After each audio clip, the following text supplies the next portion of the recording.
Hi there, I'm Alicia Malone, and tonight we're having a party to celebrate the 85th birthday of the two-time Oscar-nominated actress Anne Margaret. She was born on April 28, 1941 in Sweden. Her family moved to Chicago after World War II, and Anne Margaret began attending Northwestern University, only to leave after her freshman year, bound for the West Coast with her singing group. In Las Vegas, she was spotted by comedian George Burns, which led to offers from movie studios and a contract with 20th Century Fox. Her film career began with Bette Davis in Frank Capra's 1961 comedy drama A Pocket Full of Miracles, then State Fair in 1962, and then a starring role in the movie we're about to see. From 1963, directed by George Sidney, it's Bye Bye Birdie. Anne Margaret has been a good friend to us at TCM, and in 2015 she appeared at the TCM Classic Film Festival in Hollywood, where Ben Mankiewicz interviewed her. We're going to show you part of that interview now, and she told Ben about the effect Bye Bye Birdie had on her life. Take a look.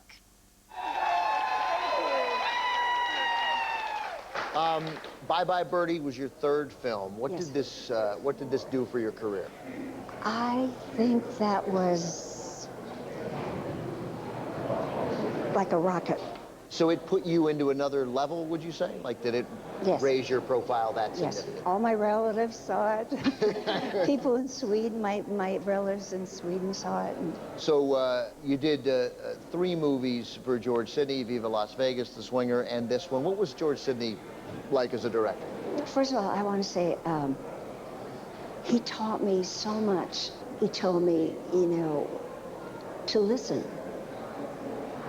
listen to the person who is. It sounds very, very easy and simple, but you listen to the person that you're in a scene with. And he told me all about the lights and about makeup and hair and just everything.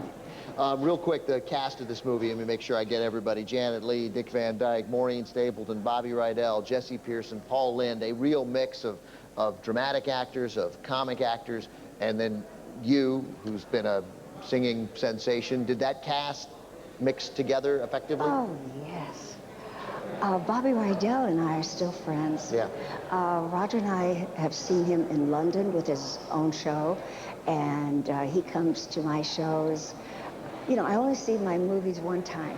Is that right? You only see your movies Yes. one time? Yes, and it's usually in a screening room, and I like.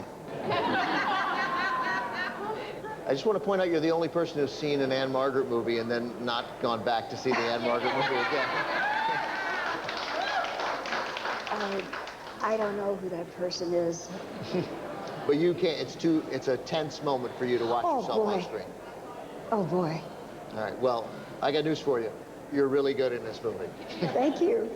Thank you very much. Anne Margaret, everybody. What Ben said is true. She is really good in this movie. From 1963, also starring Dick Van Dyke, Janet Leigh, Maureen Stapleton, and more. Here's birthday girl Anne Margaret in Bye Bye Birdie.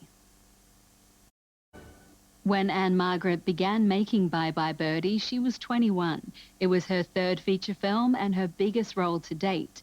Even though she was a newcomer, director George Sidney believed in her so much that he restructured the film to highlight her talents, even changing the opening and closing of the movie, as we'll hear in this clip from the 2015 TCM Classic Film Festival, where Ben Mankiewicz sat down with Anne Margaret in Hollywood. The beginning and end of this movie, very famous, because it's you singing Bye Bye Birdie. Not the original beginning, not the original ending. No. We had finished the movie, and Mr. Sidney had this idea. There was no title song, and he asked the writers to write one, and it was Bye Bye Birdie.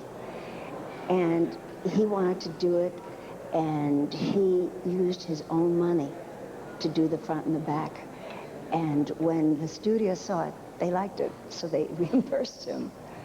That is some serious belief that you're doing the right thing, and also serious money, like $60,000, $75,000 this cost. I have no idea. It was so interesting.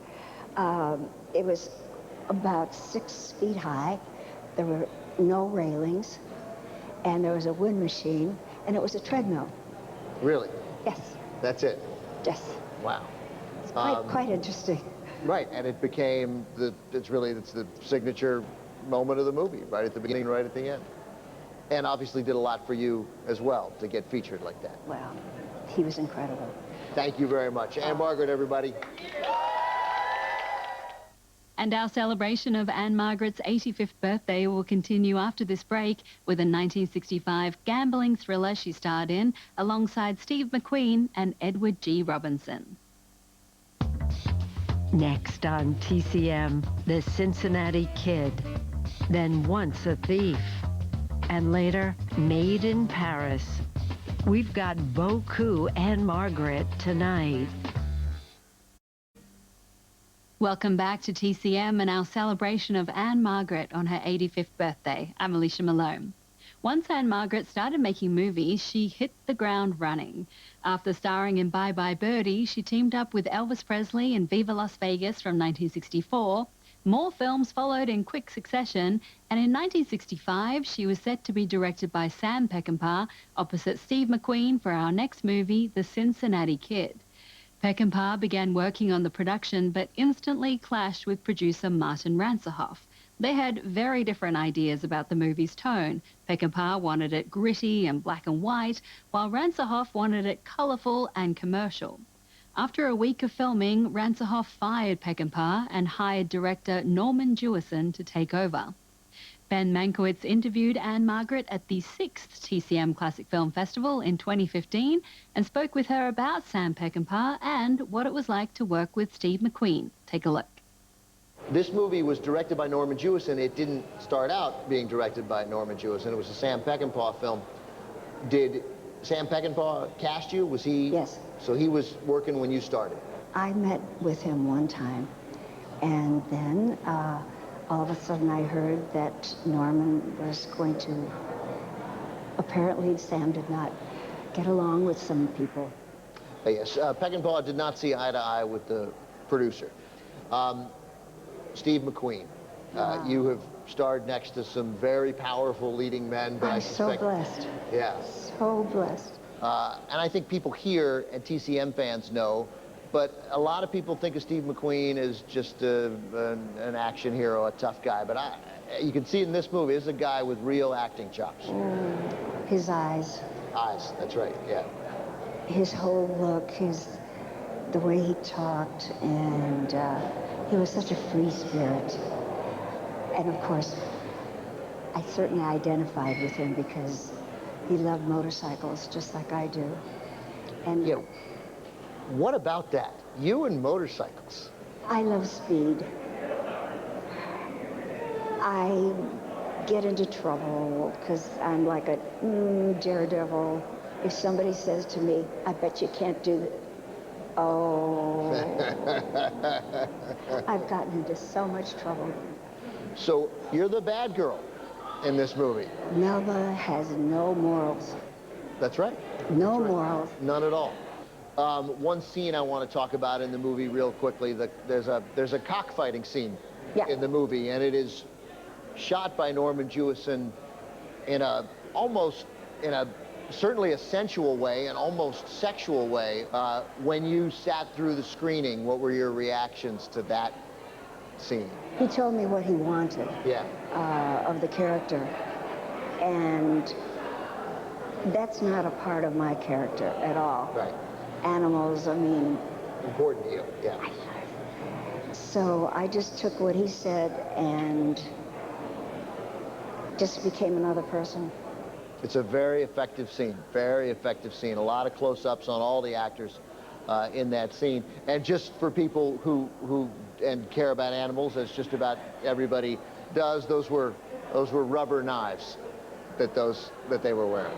They did not hurt each other. They did not hurt each other at all. Oh, no. No. You wouldn't have stood for that. No. Well, it's a wonderful film. It's one of my favorite films. Thanks for sitting down and talking to me about The Cincinnati Kid. It's a pleasure. You guys are incredible. That was the lovely Anne Margaret sharing her experiences working on this 1965 drama with Steve McQueen, Edward G. Robinson, Tuesday Weld, Joan Blondell, Rip Torn, and Carl Malden. Enjoy The Cincinnati Kid. The Cincinnati Kid was an independently made film released by MGM and starring a mix of veteran actors and up-and-coming stars. In fact, it was the first time in almost 30 years that Edward G. Robinson and Joan Blondell shared the screen, their previous collaboration being Bullets or Ballots from 1936. Edward G. Robinson saw a bit of himself in Steve McQueen, writing in his memoir, "I had played the same kind of part with that same sense of character."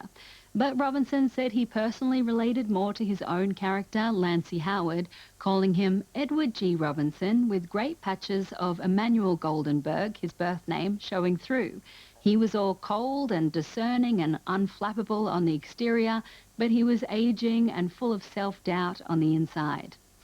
Anne Margaret enjoyed making The Cincinnati Kid, which was shot on the MGM backlot. In the morning, she said, I'd go to makeup and wonder which great actress I'd see in the chair beside me. She got along well with Steve McQueen, especially because they both loved motorcycles. Film executives had tried to stop her from riding during production, worried she'd have an accident, but McQueen encouraged her, saying he'd been told the same thing throughout his career and had just kept on riding. Today is Anne Margaret's 85th birthday, and we are celebrating by watching a lineup of her movies. After the break, she stars with Alain Delon in a 1965 crime thriller that also stars Van Heflin and Jack Palance. Thanks for staying up late to celebrate the legendary Anne Margaret's 85th birthday. I'm Alicia Malone, and next we're watching a 1965 crime thriller pairing Anne Margaret with French actor Alain Delon. Directed by Ralph Nelson, it's Once a Thief. The source material was an autobiographical book by Ezekiel Marco titled Scratch a Thief. Marco was a criminal who drew on his experiences for his screenwriting career in Hollywood and also published a series of pulp fiction novels under the pseudonym John Trinian. Look out for Marco in this film, where he has a cameo as Luke, a memorable role. You'll see him right from the beginning in sunglasses telling a woman to cool this lickety-split talk jazz. Marco adapted his book into the screenplay, which follows Alain Delon as Eddie, an Italian immigrant living in San Francisco who becomes the prime suspect in a violent robbery.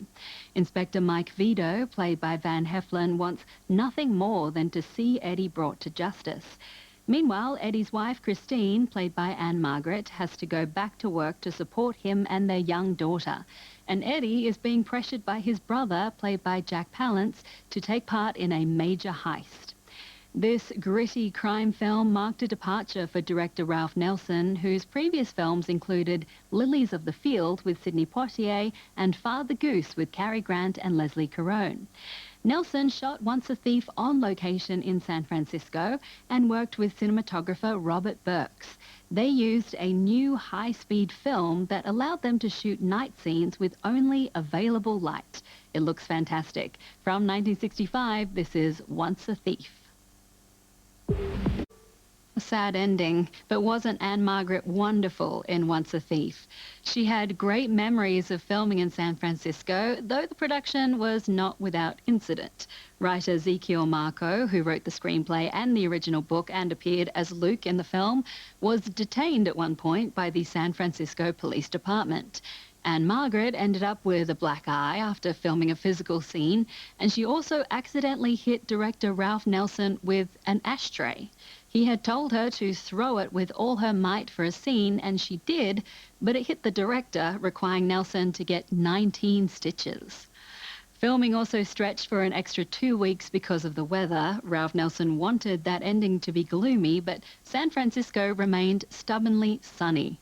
Anne Margaret didn't mind the extra weeks. She performed at a local nightclub and was at the beginning of her romance with Roger Smith, whom she would marry in 1967 and stay with until his death in 2017. We'll keep watching TCM as we continue celebrating Anne Margaret's 85th birthday. After this break, she will take us to Paris in a 1966 romantic comedy that also stars Louis Jourdan. Exclusives.